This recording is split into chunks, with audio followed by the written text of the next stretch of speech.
Yeah. So thank you again, Kevin, for agreeing to do this interview. Um, it's the beginning of a kind of a discovery process around what's happening with collaborative and democratic models for moving money, particularly models that take advantage of networks as an existing infrastructure of relationships and connections and trust, with the potential to help money flow in much, across whole ecosystems and movements. I think that's really kind of part of my inspiration for this. Leslie's got her own kind of context that she's coming into it as well that maybe you want to name, but she and I together co-steward the Thriving Resilient Communities Collaboratory, the TRCC, and the TRCC is sponsoring this initial discovery process with the goal of then partnering with a number of different organizations to do some kind of collective action learning project in 2021. That we're calling a lab on collaborative funding or co-funding for short. So Leslie? Oh gosh.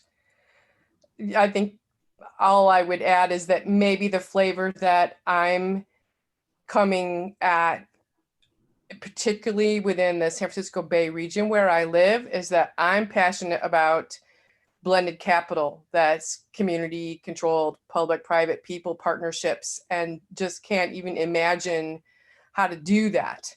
And so I'm interested in learning more from the people who are doing blended capital and bringing them together with, or integrated capital. I'm hearing both languages, and bringing them together with the, trusted whole systems thinking, community-based organizations and progressive governments and donors, because I believe that we are going to need all those kinds of capital, plus of course people and planet, to steward our communities to a thriving, resilient future for the 7 generations. So that's a special twist I have on this inquiry. And we do also have Ninad and Akiko joining us to be observers in the first part. The way it'll work is we'll go through the interview process. Then Leslie and I will have a bit of a dialogue with you, and then we'll open it up for Ninad and Akiko to reflect, or we have a full group conversation. We'll see how that goes. That's basically the plan. I'm completely new, so please use the easy word for me. Okay. I have to figure out what that word is, but we'll do something. Okay, great. Yeah, so again, I want to welcome you, Kevin, and maybe for people that aren't familiar with you, I'll just share the short bio that you have up on the Gather Lab website. So Gather Lab is an initiative, I think, that you began last year, right? Or maybe it was a little before that, and it was one of the early partners and collaborators with Now What. Right. And so that's an initiative that's creating new ways to move the world beyond sustainability and beyond impact. Gather Lab designs and produces innovative convenings, working groups, and experiences that bring together an emerging community of bold, visionary investors, entrepreneurs, and thinkers looking to transform climate, cities, and communities, and capital for good. And Kevin is a serial entrepreneur. He's been successful along with his wife, Rosalie Harden, as a business partner 8 out of 8 times. His one failure happens to be the one he did without her, which Akiko noted, or was it Tina? We were talking earlier today. So that sounds really cool. I want to talk to that guy. I love that he said that.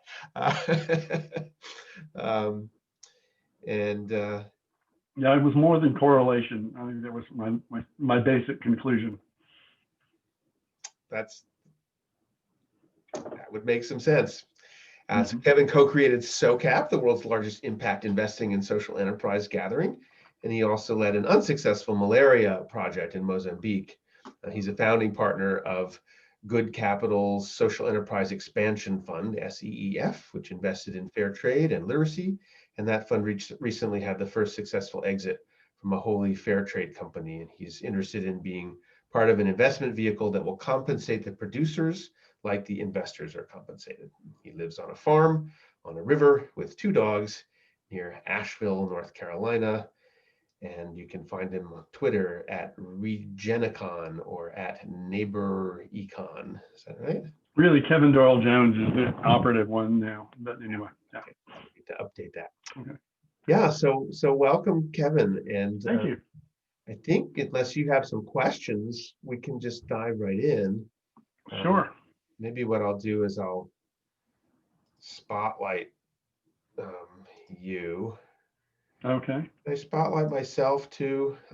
There's a new thing now. We can spotlight 2 people. Okay. We'll go ahead and do that. Do you want to be in the spotlight as well, Leslie? I'm happy to just step back. That's All right. fine. Leave it to the old white guys.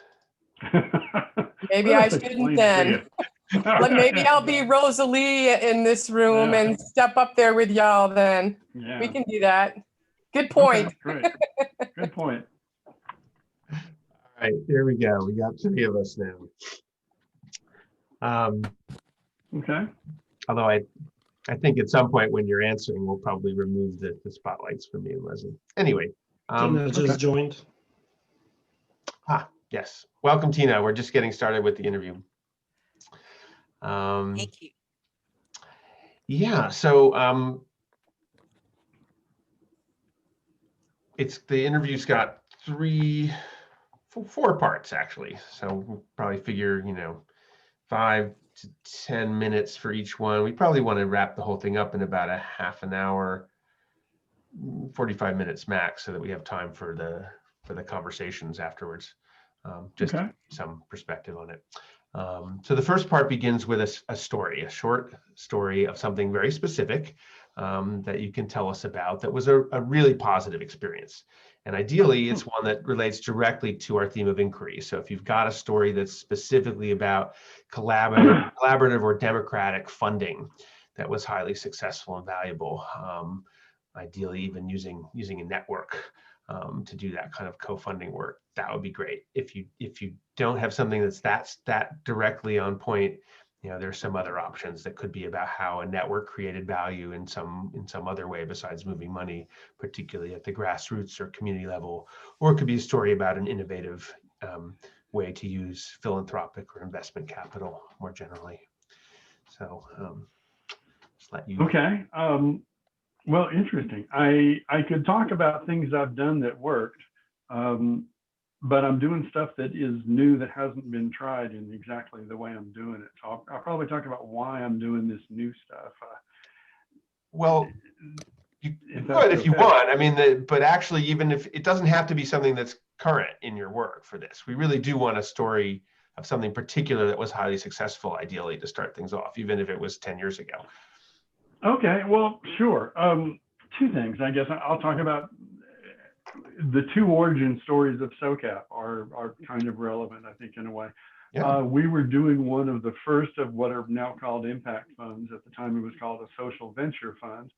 And we were wanting to invest in a fair trade coffee company that was led by somebody who'd been a direct report to Bill Gates.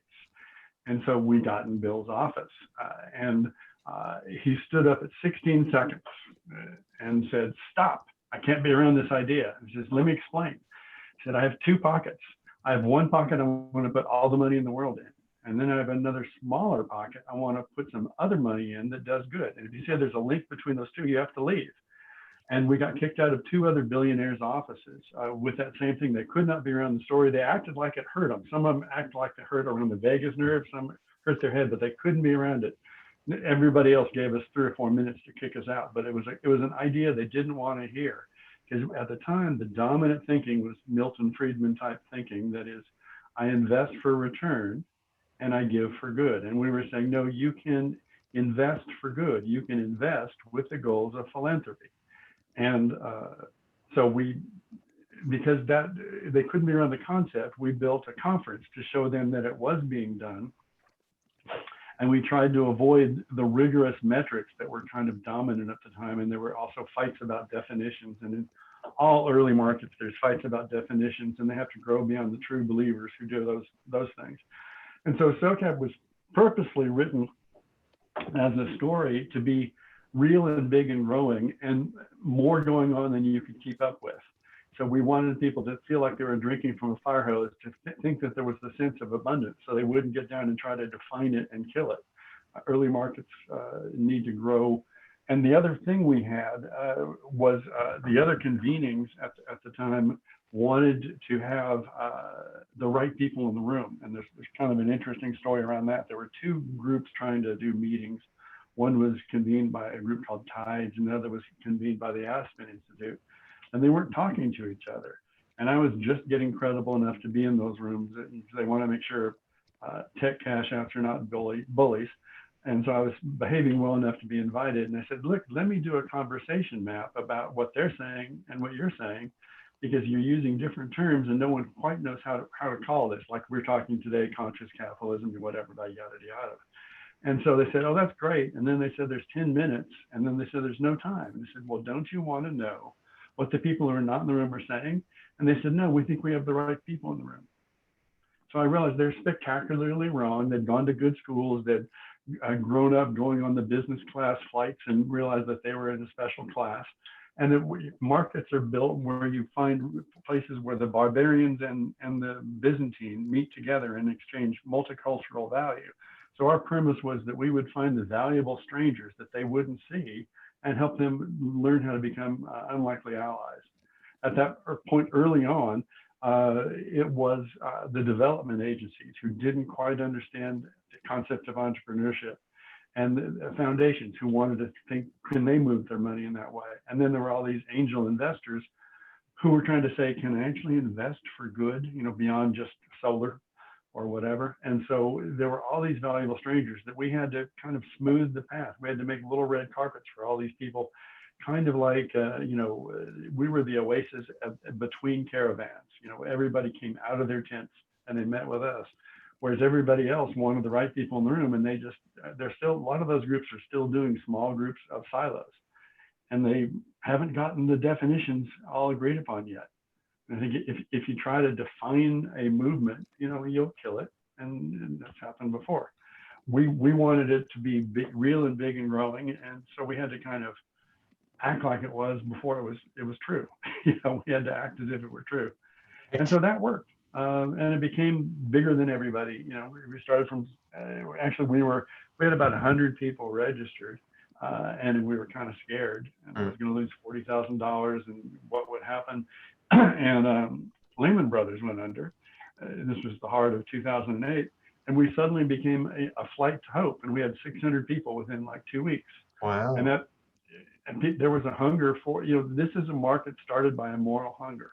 Yeah. And that's what, and when it stopped being that, we sold it about 3 years ago when it was going mainstream, and BlackRock and Goldman Sachs wanted to buy sponsorships. And, Goldman Sachs is actually doing some really good things, but they're still rapacious Goldman Sachs. And so I've been working where venture capital doesn't work for about 5 or 6 years now. And that's where I work now.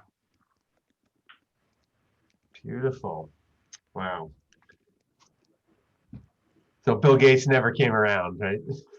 Well, Or was that starting to happen in the end? I mean, Goldman Sachs. Yeah, I mean, he does impact investing from a perspective of knowing more than you do. And so, he invests in ag that works in Africa, but it's really highly chemical ag, and he doesn't like the concept of regeneration. So he invests from a Bill Gates kind of standpoint. And this is really, what we're exploring together here is very much, the other end of that, is to say the people with the money aren't the ones who should be figuring out where their money goes 99% of the time. The way they got that money has nothing to do with the movements they want to serve, and particularly if it's a distributed and decentralized, complex adaptive ecosystem of change you're trying to support. Right. No one person can figure that out. Right. And probably the thing that caused me to start walking away from Socap was in this 5th or 6th year, we brought in this African-American woman, Conda Mason, that we'd invested in her impact hub. And she said, hey, there are more African scholarship entrepreneurs here than there are African-Americans. We would always scholarship around 100. And I looked, and there were more Kenyans and Ugandans than African Americans. And that's, one reason that's true is that it's easier for white Americans to invest in Africans than it is in African Americans. That's just a fact, which I think we probably all know why. And then I look at, and there are a lot of people that in that space that venture capital doesn't work for. So I worked with self-help and Jessica Norwood, an African American woman, who made me realize that the big gap was that they didn't get friends and family capital because there was no rich uncle. And so we created a vehicle called the Runway Project that did some of that. I'm redoing that in a way that I think will work and be more replicable and better now. Yeah, which we'd love to hear about in a bit. But let's just stay a little bit with the reflecting on the story that you just told. And I'd love to hear you kind of identify what some of the elements were that made this so successful. Values, resources, assets. I think you named some of the patterns already, but I'd love to hear more. Sort of, what was the essence behind why this worked? Well, nobody else was going around translating the valuable strangers in ways that made them appear to be unlikely allies. And that bridging, so, we brought in indigenous entrepreneurs and people who would invest in indigenous, mostly North and South America. And that they rejected the kinds of linear metrics that impact investors wanted to put on them with the timelines they wanted to put on them. And so we helped those become understood. We started really focusing on trying to bring in African Americans because there's just so much implicit racism, often in tech, that they don't realize their privilege and what other folks don't have. So we started focusing on earlier stage friends and family. For most white folks, friends and family is call your Uncle Ernie, right? Call your Aunt Blythe. When I started working with the African Americans, the average family wealth was $11,000 compared to $147,000. So I realized there are these gaps that, I never realized friends and family was actually an asset class if you didn't have a rich uncle or aunt. So I started working on where those gaps were in that kind of capital. Just being really conscious of who's not in the room. And then once they get in the room, how can you help them be heard? You have to do some level of translation and some level of asking the incumbents to listen in new ways. We started really early. Gender Avenger is the thing that came on, and that was a group trying to say women are not speaking, on these panels in the proportionate way that they should. And so we just said, okay, well, we'll just change the rules, and you can't have all men panels. And we did that I don't know, 2010. We were the first of the conferences to you just change the rules. All you have to do is change the rules. And we worked with some funds that it was another thing that early stage entrepreneurs, Village Capital and other accelerators, were finding that women were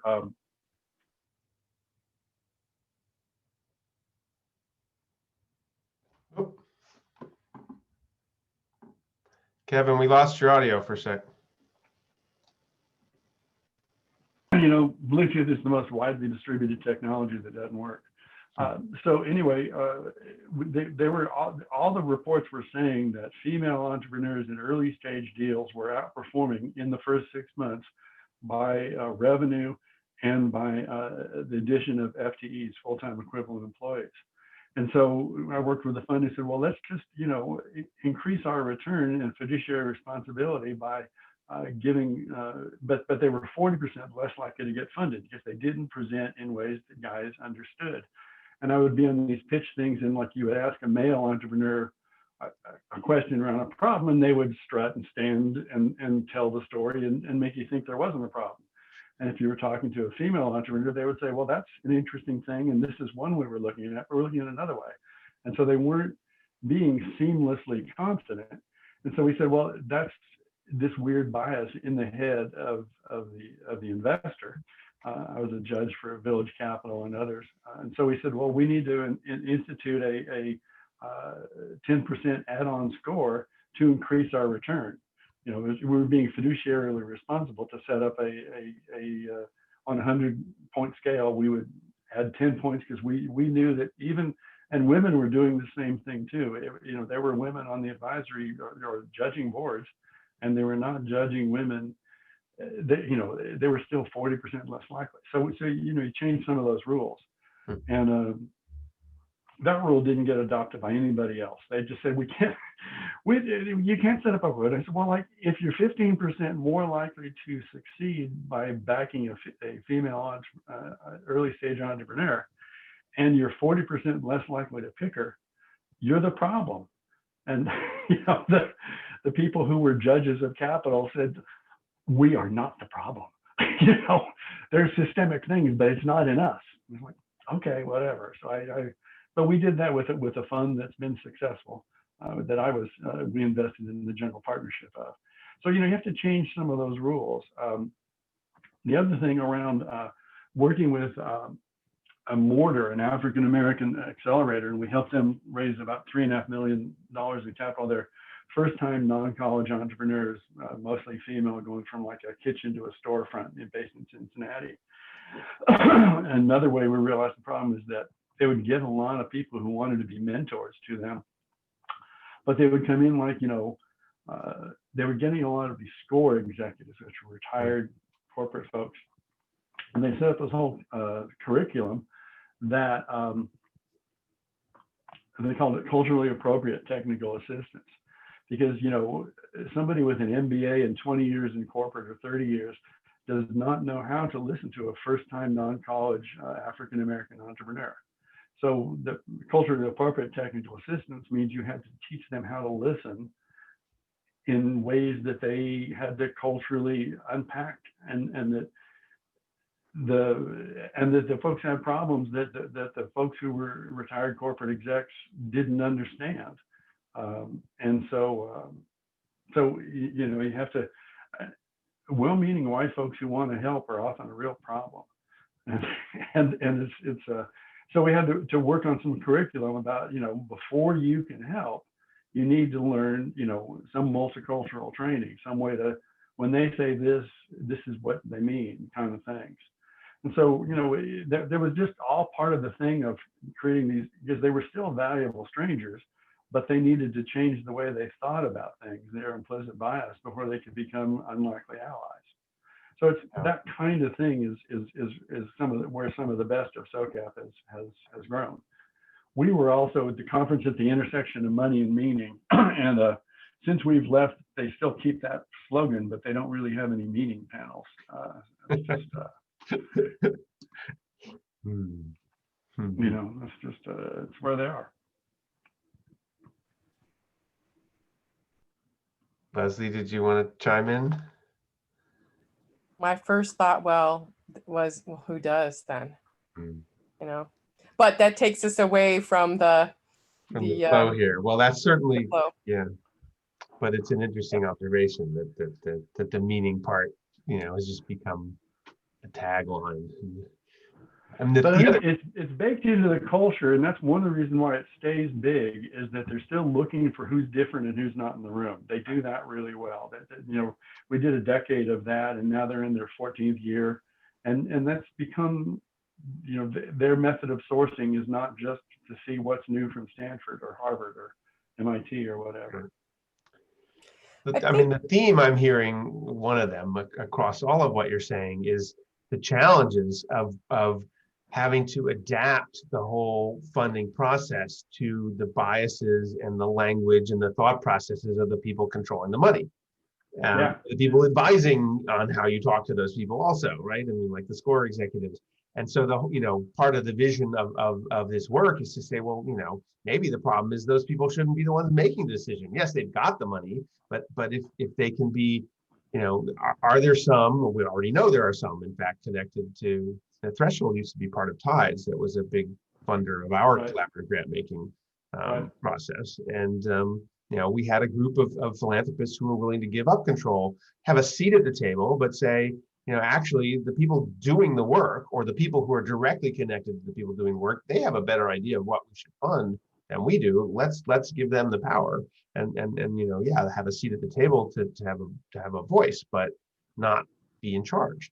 And so that's part of this larger, vision. I mean, we've done one particular experiment in this collaborative and democratic funding approach, but we're interested now in gathering people as a cohort for the coming year who have done that in lots of different ways, so that we can learn from one another, we can support one another's work, and maybe we can pull in some resources for capacity building that can support us multiply in bringing in more funding, in learning how to do better collaborative and democratic decision making, in communicating to our networks. There's sort of lots of different layers to where we could be learning together, because as one of the groups that we were listening to the other day, the NDN collective was saying, I think it was one of their reps, nobody really knows how to do this yet. I mean, we all think we figured some things out, but if we're going to try to move, billions of dollars in this way, which is, I think, the goal, if you're going to try to really create a regenerative transformation across, say, a bioregion, even a modest town, you're talking about that scale of money, perhaps. I don't know. Anyway, we need to figure out some things we still don't know. So I want to invite you now to imagine that you and maybe Gather Lab or some other constellation that you're involved with has been participating in this action learning program through 2021 with, I don't know, a dozen other organizations, as well as funders in the mix, and different people that provide support and to how networks can make better decisions, things of that sort. And we've just completed this at the end of 2021. And it went really well. It was really valuable for you and your work. You were able to support others in different ways. And you're really pleased that you were a part of this thing, this action learning lab on co-funding. And so from that point in the future, we have sort of a two-part question. And it's important to play along with the process here and speak from that point in the future, describing what happened in the past tense. We did this, we experienced that, even though, we don't know, right? So you look back and tell us, and you can pause to just think about it and sort of build this in your mind if you want. I'll hold on for a minute, but how did you and your organization participate? Things like who else was a part of it? What happened? What did it feel like? What were you able to give and receive? What surprised you? I'll come back with some of these questions, but just put yourself into that space for a minute. Sure. And tell us what happened. Okay. You want me to just go ahead and start? Unless you'd like to pause for a minute. And just... No, so I've got three initiatives that are local control of capital and definancializing and democratizing the equity to make community wealth. And they're all at the point of launching or about to launch. They've all raised some support. They've all got good teams. And the idea is that these are things that can be replicable in lots of places. So I'll describe three of them quickly. One, and they all kind of came out of the Transform conference, because that was the premise was, beyond just meeting other people and realizing you're working on common problems together, but never getting support, you really need to nurture some of these groups who are building these solutions. And so the first one we did at Transform was the Somali Housing, and that's grown and is happening. And the problem is that observant Muslims don't get mortgages because they require interest, and interest is a sin in all the Abrahamic religions, but the Muslims actually remember it, and so they are getting displaced even though they have good jobs and not buying houses. So we've got a hybrid co-op where 100 people put up $2,500 to buy a house, and then they get paid back by their neighbors over 15 years, no interest. And that's a recycling thing that can really be replicated. And it's a viable business, and it's starting to happen in Minneapolis, which is where more Somalis are than anywhere else. And we're going to be going from that. So, and you come to realize that there's a reason usury or interest is a sin. It gives an edge to money over those who don't have money or have labor and ideas. And they can also set the terms and the time. And that's where the time value of money comes from those who just have money, which results in, essentially climate change can be seen as a consequence of interest because the time value of money allows extraction. So that's one. And, if you talk to any immigrant group and you ask, would you invest in your neighbor? They say, of course, we already are. So this is really just like saving circles that already exist, which are, 10 women together putting $100 a week, and in 10 weeks they get 1,000. But no one ever defaults because the social capital around it is just, you get no collaborative babysitting if you default. You get no carpooling. It just doesn't happen. And it won't happen with these houses either. We'll need payday buffers. The second one is arose. I'm working on this thing called Faith and Finance, faithfinance.net, and that's where I'm doing these things that are underneath that called neighborhood economics. And so this was a concept for a church node of a credit union to get capital to folks who didn't have it. That's kind of the overall theme of what we're doing is capital to folks who don't have it. And so we came up with a proposal, sent it off to a couple of people. One was an African-American guy who leads a church building and loan fund for the United Church of Christ. And within 10 minutes of getting it, he'd gotten an email from a pastor in Allentown, Pennsylvania, who runs a community development corporation daycare. And he said, I need a credit union. He said, well, what's the problem? And he said, look, I asked for a PPP loan from a bank where, I've been banking, and he has a 1.2 million revenue every year and has never defaulted on, his any payment of any bill. But, and they realized that none of the Black churches, none of the Black nonprofits, and almost none of the Black businesses were getting these, recovery loans. And so we're working with Hope Credit Union, which operates out of the Mississippi Delta and does loans to African Americans.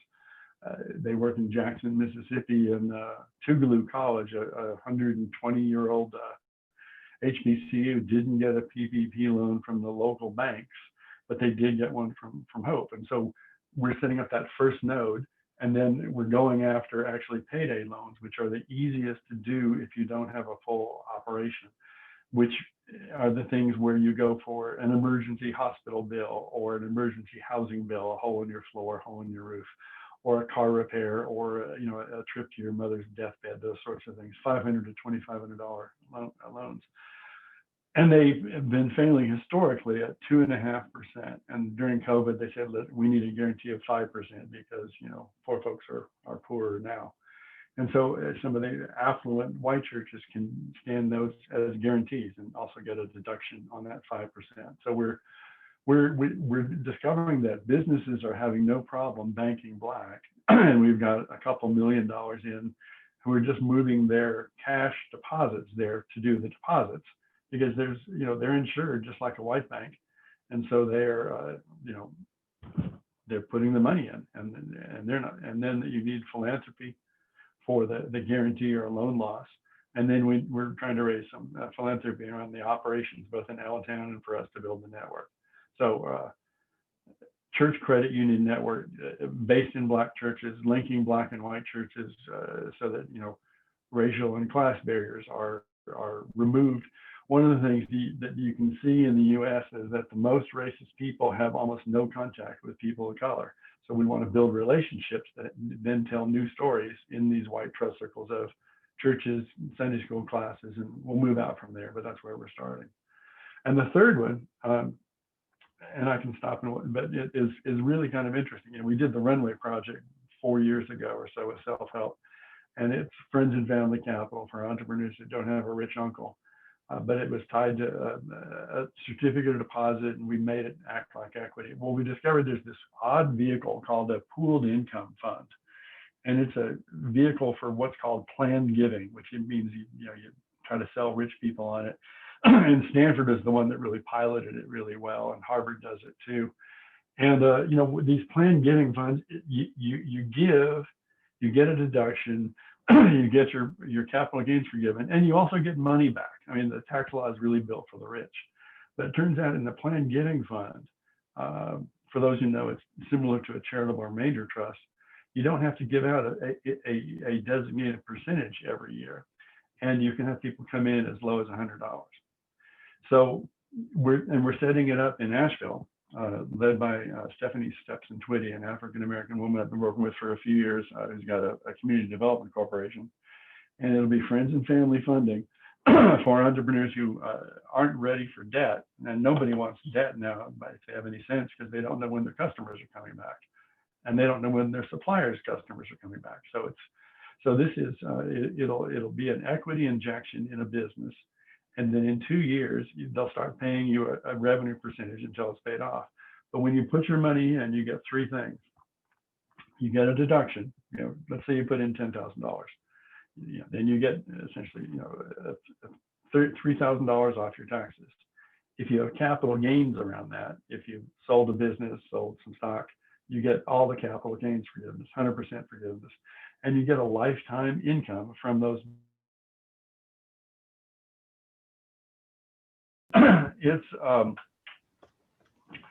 So if we raise $1 million, and we have some foundations and high net worth people who are interested in this, what we're investing in, and we have a pipeline of African-American, Black and brown entrepreneurs, and they get equity, and in 2 years they start paying it off as a percentage of revenue. So it could be a 5-year payoff, but it'll be whatever.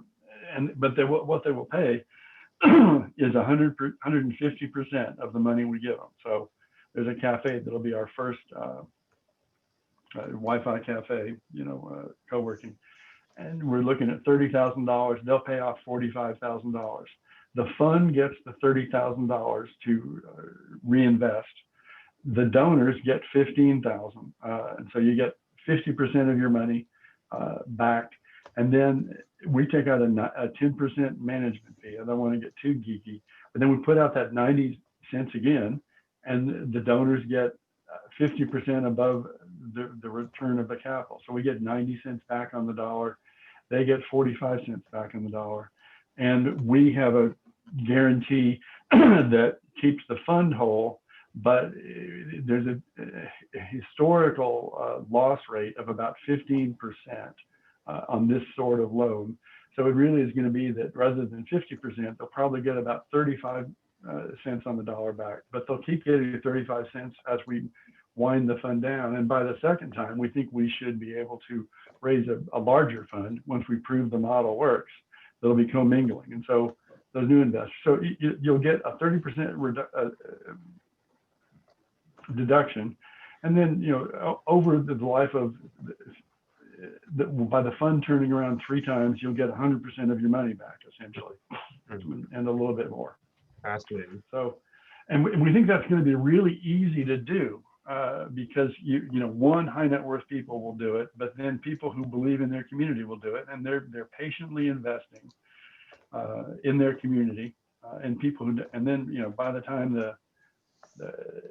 they've paid off the equity through revenue sharing, they should be ready for regular expansion loans. But what we're finding is that there are a lot of funds that have been set up recently in a lot of cities to get loans out to early stage African-American entrepreneurs and people of color. And they don't need debt. They need equity to make their businesses viable and give them a couple of years, and then they start paying that off, and then they're ready for debt because they don't have a rich uncle and they don't have a rich aunt. So we are a virtual rich uncle that we can plop into any city. And this one, I think, is going to be really easy to replicate. Right. What you're describing is what you've got in motion now, October. Those 3. 20, Yeah. Right? These 3 different projects. And 2021, I'd love to have this network have 3 of them through your network popping up in different places around the country. So three of these of the last one you described of the credit union, the Muslim housing, or just neighbors investing in neighbors in housing, and then the friends and family funding. So 3 are popping up in other places. Is that And yeah, and then we want peer learning cohorts between each innovation. Right now, I've got a network of about 8 neighborhood economics entrepreneurs working on things from food systems to distributed carbon sales, from small farms to community asset building to rural Wi-Fi. But I would love to have peer learning cohorts from each of these 3. That we would curate. Here in December 2021, Kevin, that's happening. Yeah, There's those 3 have formed, and they have formed. there's peer co-learning plan for 2022. Right. That has all happened, and I'm looking back to the work we did together over the past year, and I'm trying to remember what were some of the key steps that we took back in, I don't know, January, February 2021 that really set this in motion, so that by the end of the year that actually happened. Do you remember what some of those were? Well, I wrote my first version of the deck for the Friends and Family Fund, which is Community Equity Fund, and I got the feedback early last week, and I sent you the FAQ, and we're having a deep editing session tomorrow with our team, and then another one on Thursday. But my feedback on the deck was, it's a really neat narrative. It's not a PowerPoint deck, which is what I always get. I put way too much story in, and I don't really do bullet points well. And so people are having to, and I also there's this whole thing where people put numbers in little boxes and then put them in rows, and I have people who are really good at that. And some of those people are editing it tomorrow, because some people really can read those long boxes with rows and where there's numbers and they add up over time and all that. And so, I'm really good at sketching out the story and getting people in the room and making the story clear enough that people who put structure around it are put things together. And this is one reason why I work well with my wife. When the ideas finally get it, when I would get the first money in the room and the first series people, she would say, okay, fine, I'll come and productize the thing. So I need to work with productizers, which I'm doing on 2 of those things. The other, our founder is stuck in Nairobi, and Somalis are, many refugees from collapsed states are extremely afraid right now. And the Somalis' willingness to take a risk before this election is really small, because they really got triggered when Trump walked into the church with troops holding the Bible. They said that was a sign that the Somali state was doomed, and that symbol was just like, they'd seen that before. They'd seen it in Mogadishu, and their fear level, the refugees from collapsed states, fear level is. So we think after the election they'll be ready to talk about gathering and doing it. But right now they're too much of what's happening in our politics feels too familiar to the. My co-founder had to leave in the middle of the night, and hike through the desert, a long way to Kenya. And when you have that kind of memory, and you see those things happening, he just wants to make sure there is a peaceful transfer of power. So that one, hopefully they will be less traumatized. We will have elected the right person, and they'll be ready to go. There's huge demand for it. But the Somalis are not banking on the future of America at the moment. One of the things that you got from this lab was more people who could put numbers in boxes and support the productizing of these innovations. And right. I'm hearing the Somali story, so it's kind of hard for me to speak this because I'm feeling that fear and grief too. Yeah. Well, perhaps we will have a safe country, at the end of 2021.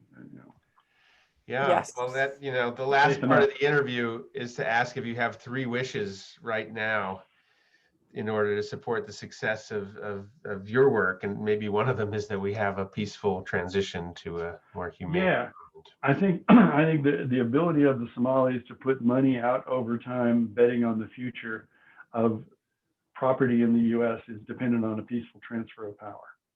They're just saying, we're keeping gold, we're keeping, a lot of them have one-way tickets that are usable anytime to go to Nairobi, which is the typical entry place for them, but also Qatar. But anyway, that's another whole thing. So yeah, peaceful transfer of power. That we find enough for the friends and family, that we find a pipeline of entrepreneurs.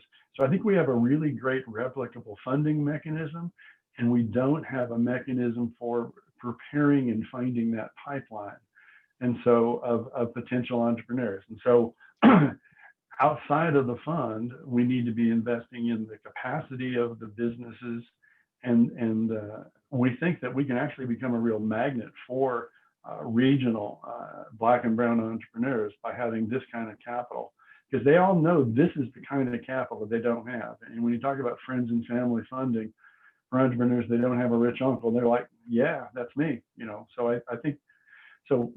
The pipeline capacity, and then around the church credit unions that that we're designing a letter of interest, which is what you do before appealing to foundations, I've been told, for the credit union to build a campaign to tell the story and maybe curriculum to get white churches engaged around why they want to invest in intergenerational wealth of African Americans who aren't getting capital, and the Black church is at the center of Black community still in a way that the white church is not. So it's the trusted vehicle for these things, so that we raise some money from philanthropic sources who can help us build that campaign to bring the guarantees and other money that we need to make the friends and family, to make the payday loans go away.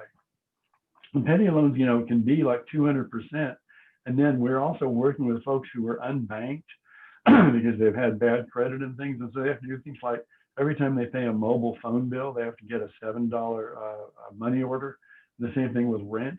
Yeah. So getting those folks to be banked is another part of this thing. Right. So that would be my wishes, I guess. Safe transfer of power, figure out the pipeline issues. I think it's going to be the capital should be easy to raise for friends and family. Mm-hmm. The story that makes sense to people.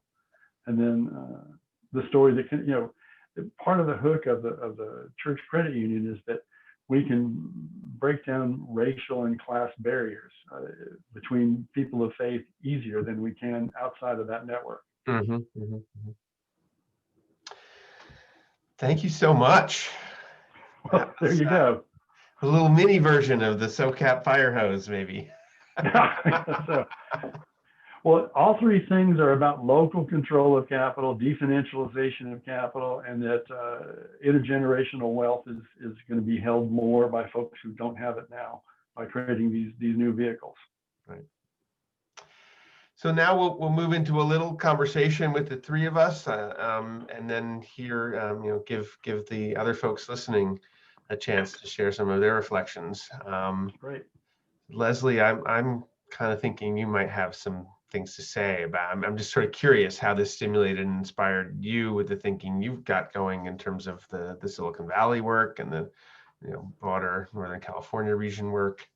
I know you've been really eager to connect up more with the investment side of moving money for social good versus the philanthropic side, or blending those, as you said before. So yeah, I don't know. What are you?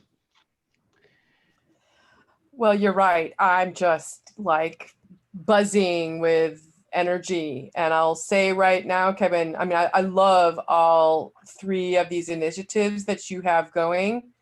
And the one that struck me for my work in Silicon Valley is the faith in finance. And I want to follow up with you on that, because Great.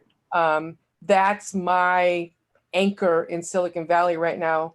Most collaboratory people don't know that I'm also an interspiritual minister, and I'm the member of the Silicon Valley Interreligious Council, and that's how I show up in Silicon Valley. And I think isn't Rosa Lee a minister too? Is that right? She is. She's an Episcopal priest, right? Yeah. Faithfinance.net is her response to what's after Socap. Yeah, I got it. And so, and I have a lot of connections here. And I think this is a story.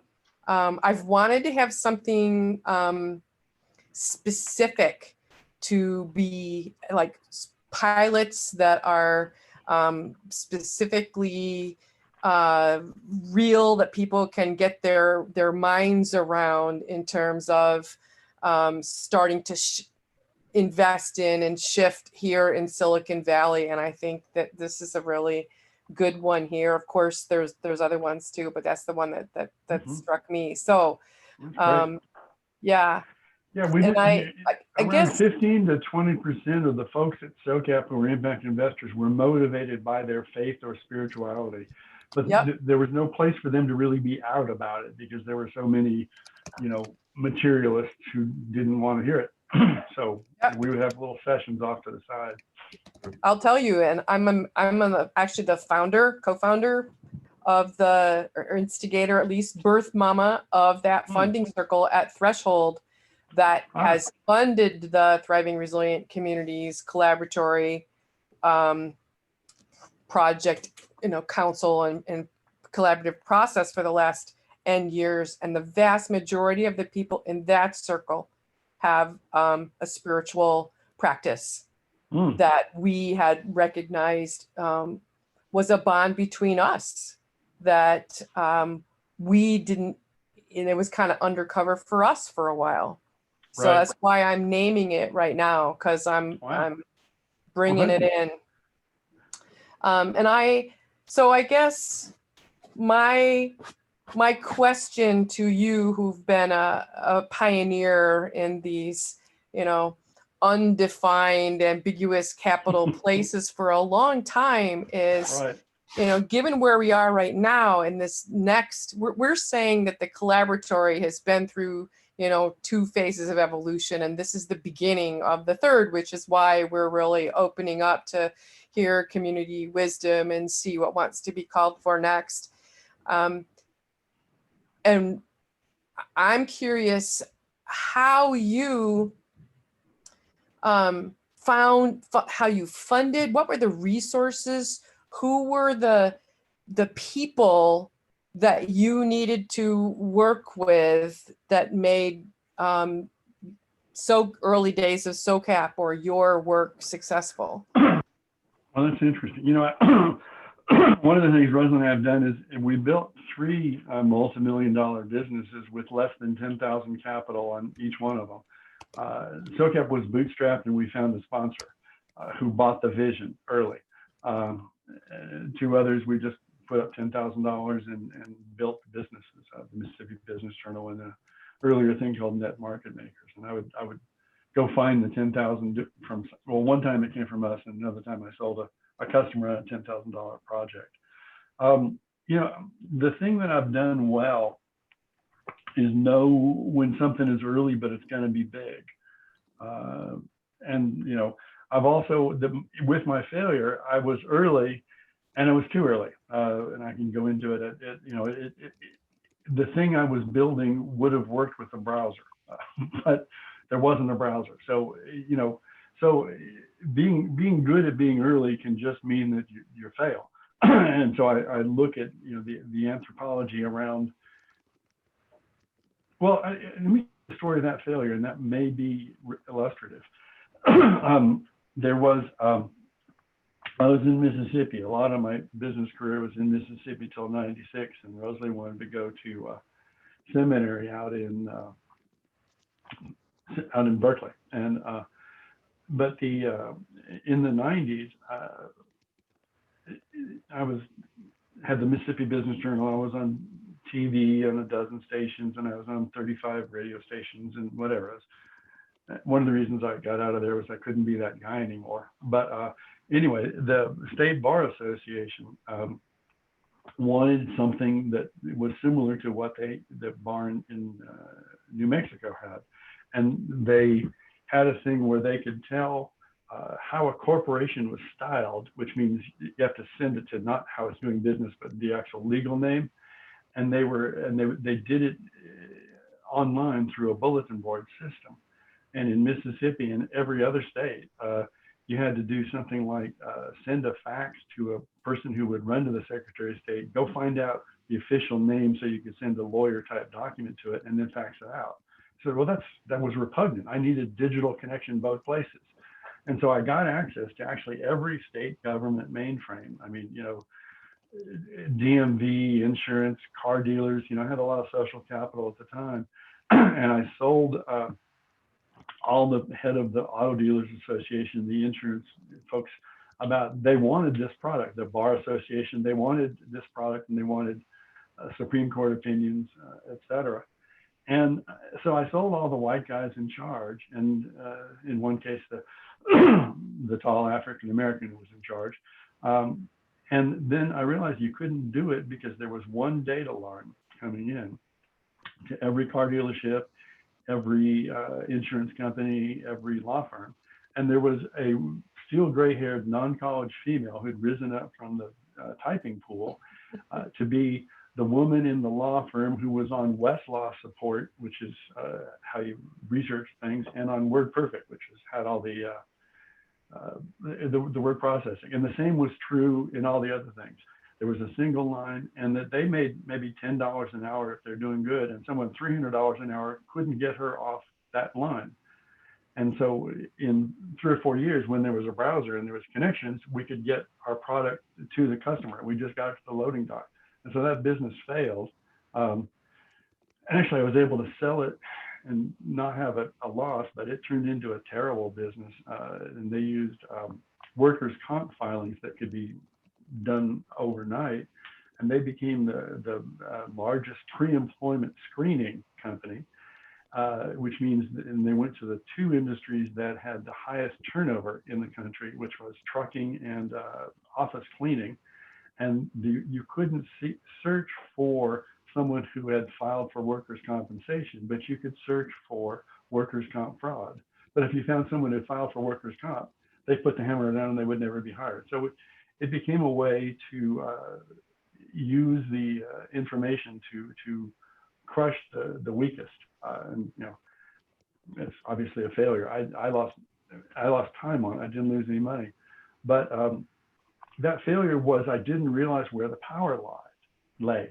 You know, the steel gray-haired non-college female who had risen up from the typing pool was the single data source who was making sense of the first electronic information into auto dealerships or insurance dealerships or law firms or, you know, any other numbers of industries. And her power was not seen, and yet her time was more valuable than senior partners who were the highest paid lawyers. And so, you know, I think in realizing the anthropology of power and whose job has to change and how important that job is compared to the perception of power is, that's the lesson I learned from that failure. Yeah. And so since then I've looked at, you know, the full complement of whose beliefs and ideas have to change, or with the people who didn't think they could invest for good. I didn't let them think about it. I targeted the midbrain amygdala, which is where, you know, chocolate and sex and gambling is, and I overwhelmed them with a festival-like experience, and they saw that it was real without trying to change their prefrontal cortex. You know, I discovered that changing the prefrontal cortex, you get into a fight, but you know, if you the amygdala, you're suddenly doing it before you realize you want to do it, and so you can act your way into a new way of thinking. So that's that story. I hope that makes some sense. Oh, it makes a lot of sense. Makes a lot of sense.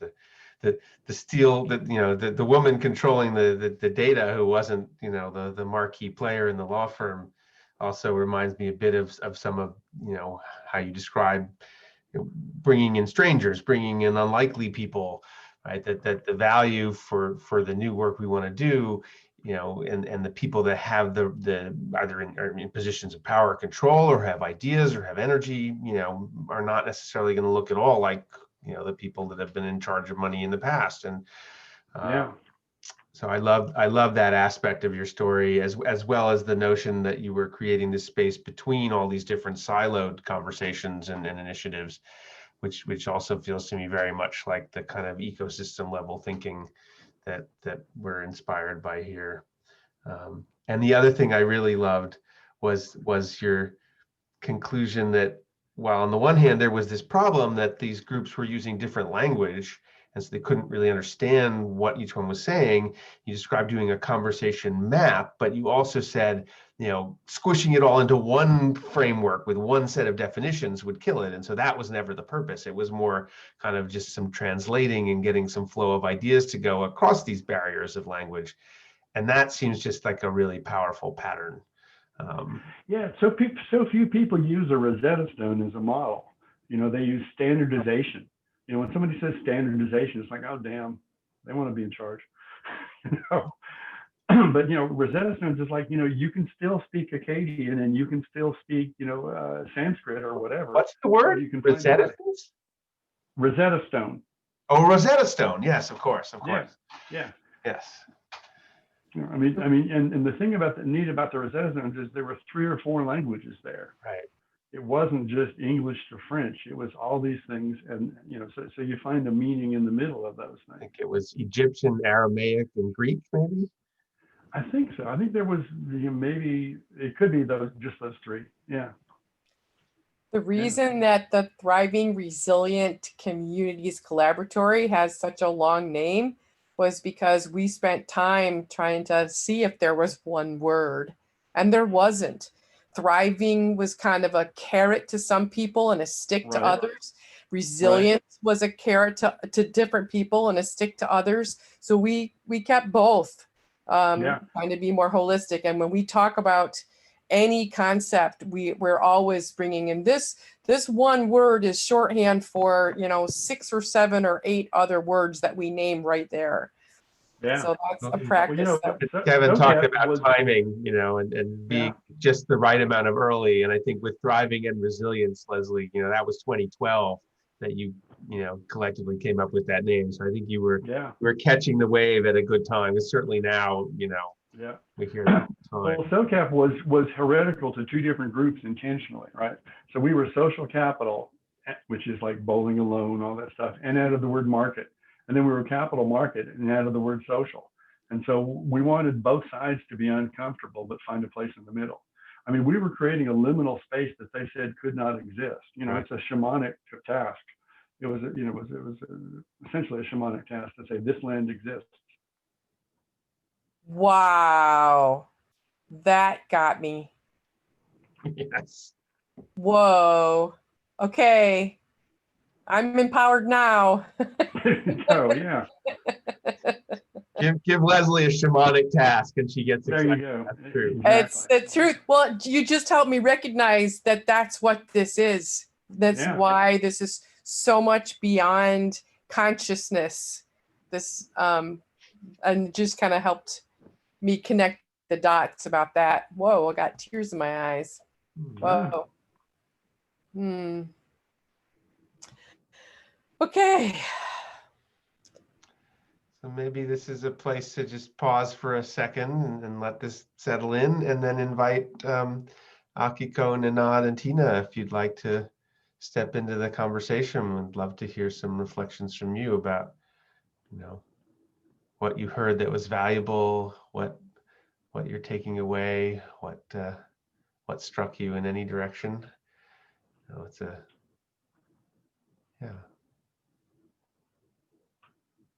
And we'll come back to you, Kevin, for some closing words, maybe.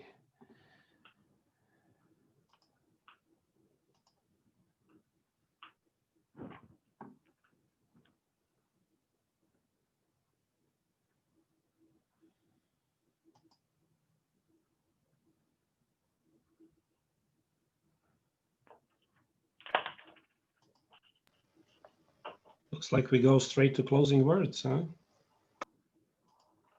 Well, I'm going to give it another minute here. We're not in a hurry.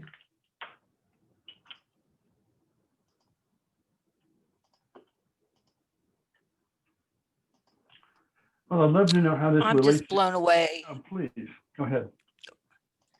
I'm blown away by, so I'm not a entrepreneur. I'm not a incubator person. I'm just someone who would like to see the world change, would like to act as if now I'm living in the world I want to see, and that whole kind of thing. And I'm hearing a lot of, like, Kevin, what you're doing, people are like, oh, I'm talking about some white people. Well, yeah, there was redlining, right? That was in the past. African Americans don't have the wealth because they didn't save, or what, and you're like, so those are stories that have no bearing on now. And you're going to, like, for the Muslim housing, for example, and looking at their truth, that interest is usury. It's biblical, it's in the all these religious, the texts, and working in a way that the community all can work together, so they can acquire property and have assets and all.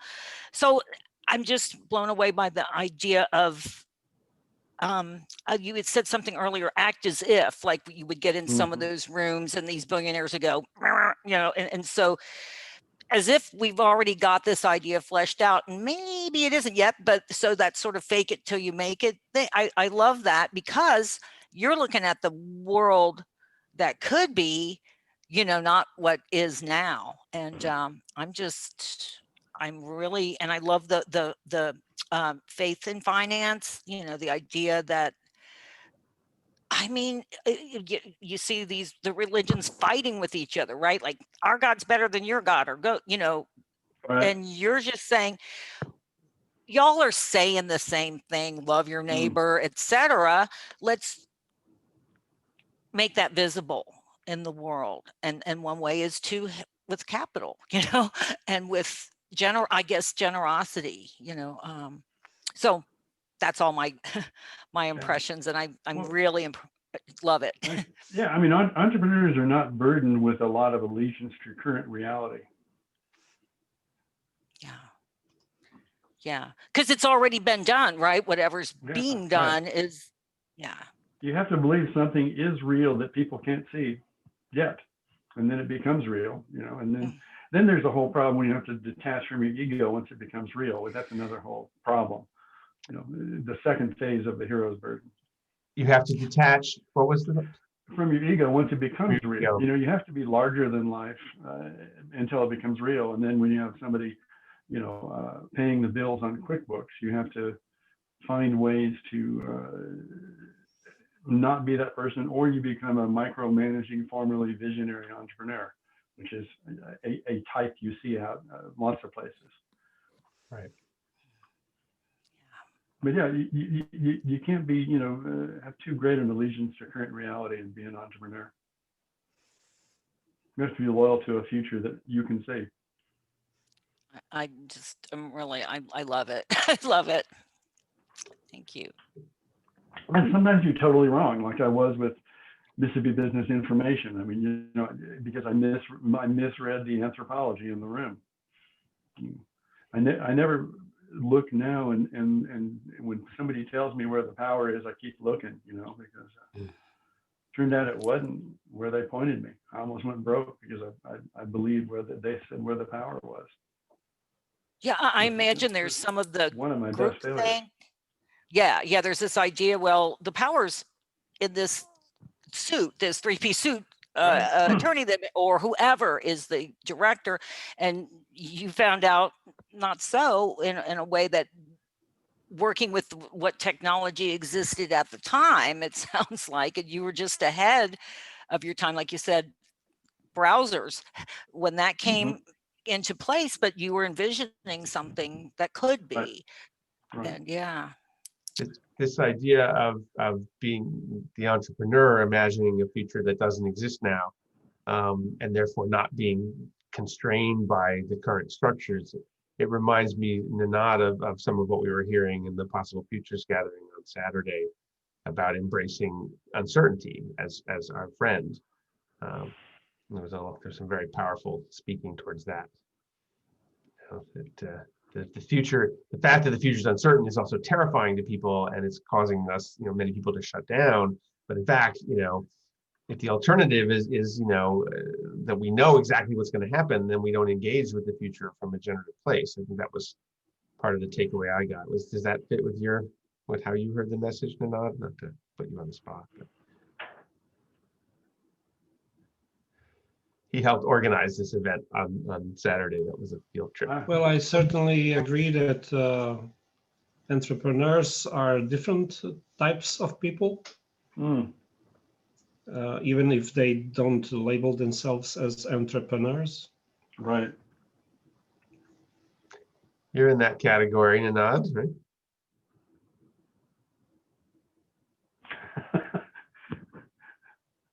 That's a great Balkan shrug. The Balkan Shrug. He put this wonderful song. We have a collaborative playlist on Now What. I think it was maybe it actually might have been one of the TRCC movement strategy dialogues where we did that too. And he had this song he put on called "No Escape from Balkans." It was kind of a punk rock meets folk music. Like there was an accordion and a fiddle, and there were loud guitars, and it was hilarious. That's funny. With a music video, people are having a party where they slaughter a goat.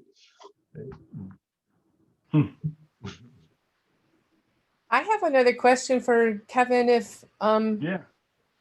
if nobody else was ready to jump in. Well, just check in with Akiko because we haven't heard from you. If you'd like to say something. I just want to say thank you for all this amazing story. It's still difficult for me to imagine to do that kind of thing here in my neighborhood. So it's kind of too far away from my reality. So I have to kind of digest more. Mm-hmm. But it was good that you put the seed in my head so I can keep kind of watering and something maybe happen. I don't know. Well, Akiko, look for I'm some thinking entrepreneurs about who are not ready Yeah. for loans, but who could be ready for equity that would give them a couple years to run. Just look around for those. Yes, because I just made a small community with my friend, which we want to go that way somehow, but small steps. Right. Yeah. I think the Friends and Akiko and I Family have Fund been- will be the easiest to replicate. So we've been talking about bringing a Japanese cohort into Now What to participate. Oh, wow. And, certainly that's a society that's highly communitarian, right? And so I'm now curious, Akiko, if there's something we can learn in the same way that we're here learning from Kevin and the work that he's doing. What are the models in Japan for collaboratively gathering and moving resources that aren't, controlled, top down by a bunch of powerful men in suits? I can imagine in Japan it's more maybe feasible, but in Sweden it's more difficult. That's what I'm thinking. But Japan, it's easier to make a community in the countryside, which already exists. Where are you in Sweden? I'm in south part Osby. Malmö, Lund, and then a little bit farther up. Okay, I got some good friends in Malmö and Gothenburg. Email me and I'll connect you to some of them. Okay. Oh, good. There you go. And I was thinking, Corona. Akiko. Yeah, the cities are a little bit easier, bigger cities, but Right. in the small town like I live in Sweden, it's a little bit, I don't know. I have to start somewhere anyway. Right. Well, we have Sweden connections that we can make, and Kevin's got some. I know some others, but I'm also thinking, can we approach some of the people in Japan that are in your network and maybe mine, just to ask them what do they know about that's going on that's related to this, and we might discover that there are a lot of things. My guess is there are, and we might learn from them. So that's my invitation as a follow-up for us to consider. Thank you. Yes. All right, Leslie, you were going to jump in? I was just gonna ask for any, and thank you. I didn't want to put Akiko on the spot to speak if she didn't want to, but since Ben called her in and you stepped in, thank you. I like hearing everybody's voice too. Yeah. So just a quick question for Kevin about, we know that everybody that we want to have in the lab is like super busy, and this is one of the skills of the collaboratory so far, is trying to find the sweet spot of how to engage really busy people with one more layer of networking. So, and we'd like to try to build on things that exist already and expand them if possible. So if you have any insights for us about what this lab could look like in a way that would work for the people in your networks, that would be valuable. You don't have to think about it right now, but if you had anything off the top of your head, that would be helpful. Well, one thing I'm doing with my cohort of neighborhood economics entrepreneurs is two things. We've got a weekly 30-minute check-in, and we answer two questions. What are you going to be accountable for moving forward or getting done this week? And what's your dream that can happen? And then every other week, we spend 90 minutes with somebody and their project in the network. We've only got about 8 people in it now, or 8 teams. And I don't want to grow it that much. I mean, I'm going to grow it some, but we could grow 2 or 3 more, but I want to figure out how to do it, because I've discovered that I'm good at working with distributed teams. That's one of the things you learn in COVID. You don't go sit down with them. I had a place, I have a great basement in a friend's house that I was going to, 10 days a month in Minneapolis for the Somalis, and now I'm not. And then, but I wanted to learn more about how to work with distributed teams and be helpful to them. So those two things seem to work for those folks. And then for the teams inside, we, the key leaders and I are on email, 4 or 5 times a week, and a couple calls, on the 2 projects that are moving. The Somalis are hunkered down to make sure they can bet on the American future. These folks know how to pack and get out. So everybody's got suitcases and multiple pairs of shoes ready. It's kind of wow. Yeah. So, but I mean, but I with that group, I found the 30 minutes and be good about that. What are you accountable for? What do you dream? And then spend, and we're finding about 6 out of 8 I can make the 90 minutes every other week. And then the people who present not like they present to a big team, but present with holes and flaws, And so when I presented the cycling of the money in the friends and family thing, nobody's done a thing like that. And so I wrote it, and then, saying that in every project that succeeds, a ballsy woman tries to get up and take charge. And this woman, Jennifer, said, okay, let me do that for this project. And so she's going to take charge of the FAQ tomorrow, but we've got several other people, including our lawyers and the investment bankers on, and for her to, because she knows how to, make an investor pitch deck with those little boxes and rows and things in it too, that go imagine things over time.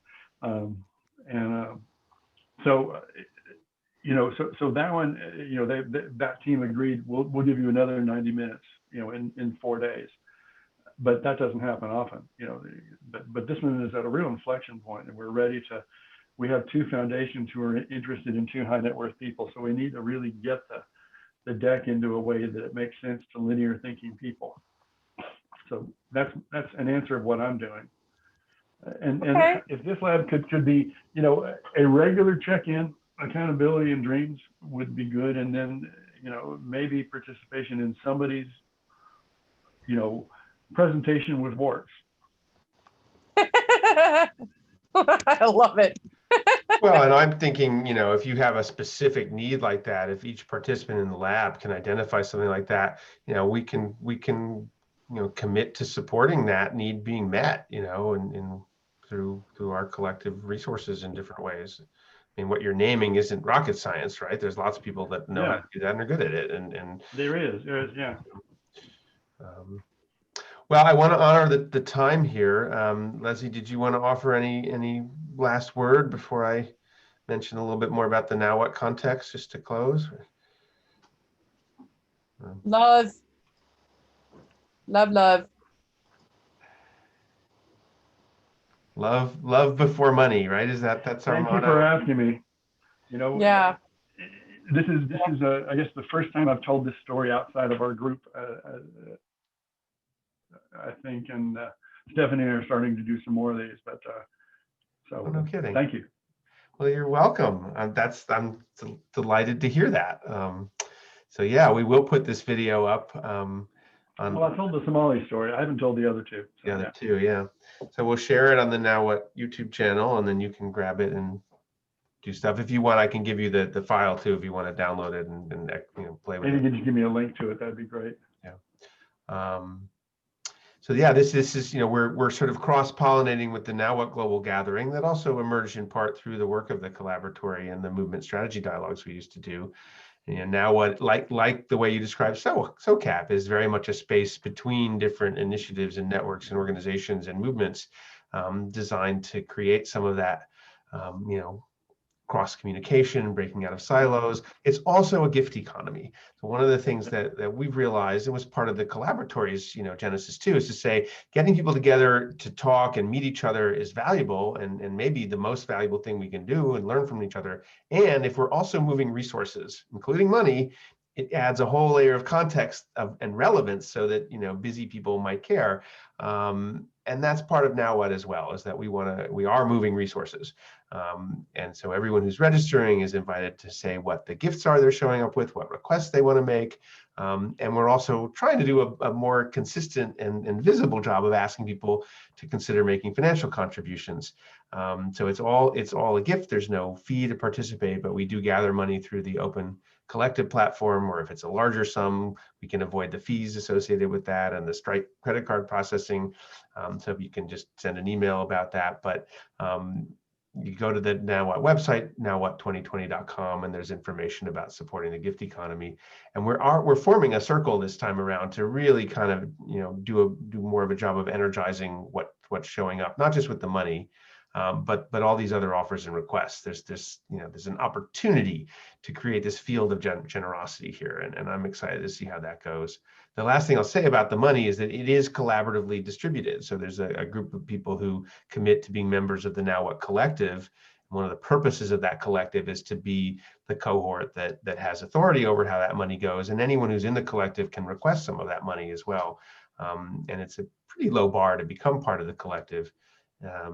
But it does create a sort of that membrane of chosen accountability and responsibility, shared ownership. So that's that. And thank you for the gift you created today as part of the. Thank you for Thank you for listening to the first public expression of the three projects. They're all replicable, locally controlled, definancializing, and create intergenerational wealth in communities that don't have that. Very, very exciting. Thanks so much. Thanks, folks. I appreciate the time. Thank You've you. got my email if you want to follow up. And Akiko, I have folks who are in southern Sweden if you want to be connected. Yes. Okay, great. Thank you.